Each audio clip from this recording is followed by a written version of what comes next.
Friends, आज मैं आपके साथ इकोनॉमिक्स का एक टॉपिक लेके आया हूँ। टॉपिक का नाम है benefits of institutional credit in agriculture sector. Agriculture sector में इंस्टीट्यूशनल क्रेडिट इतना ज़्यादा फायदेमंद क्यों है, ये डिस्कस करेंगे। डिस्कस करने से पहले बता दूं कि चैप्टर का नाम है एग्रीकल्चर और रूरल डेवलपमेंट और इस चैप्टर के सारे लिंक्स आपको डिस्क्रिप्शन में मिल जाएंगे। चलिए शुरू करते हैं। Institutional credit possesses a number of advantages. The main advantages are: number one, institutional credit is not exploitative in nature. जो institutional credit है वो exploit नहीं करता, किसानों से double triple rate of interest नहीं चार्ज करता.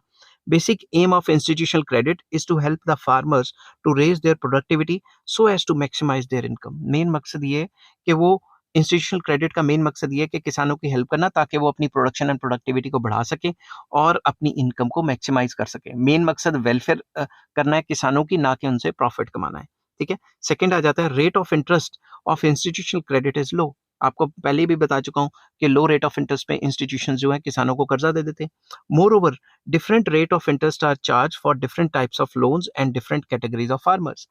एक तो रेट ऑफ इंटरेस्ट कम होता है, दूसरी तरफ रेट ऑफ इंटरेस्ट अलग अलग एक्टिविटीज के लिए अलग अलग होता है। फॉर एग्जाम्पल, उसने पर्सनल लोन लेना है अनप्रोडक्टिव काम के लिए, उसका रेट ऑफ इंटरेस्ट अलग हो सकता है।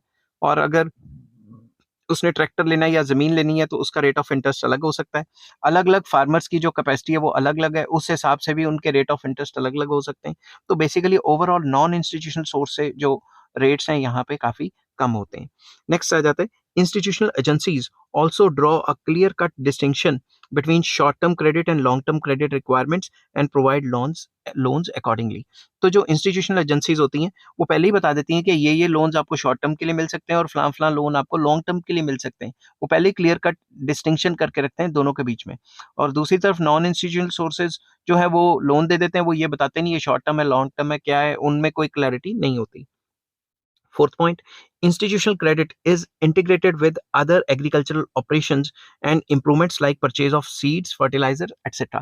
तो सरकार जो है टाइम टू टाइम कई नई स्कीम्स लेके आती है और उनके साथ इंटीग्रेटेड लोन्स भी देती है कि अगर फला फला फर्टिलाइजर, पेस्टिसाइड्स या फिर सीड्स खरीदने तो इतना लोन ले लो, इसमें इतना रेट ऑफ इंटरेस्ट पे ले लो। तो ऐसे इंटीग्रेटेड प्रोग्राम्स भी होते हैं, ऑपरेशंस होते हैं जिसमें सस्ते रेटों पे लोन्स मिल जाते हैं, कि लोन्स के साथ साथ बीजों के लिए लोन मिल सकते हैं वगैरह वगैरह। समझ की बात? तो ये जो सिस्टम है इंस्टीट्यूशनल सोर्सेज का, ये किसानों के लिए और जो रूरल एरियाज में लोग रह रहे हैं उनके लिए काफी फायदेमंद रहता है। आई होप ये वीडियो आपको पसंद आई होगी। अगर पसंद आती है तो please like, share and subscribe और इस चैप्टर के सारे लिंक्स आपको डिस्क्रिप्शन में मिल जाएंगे। Take care, bye bye.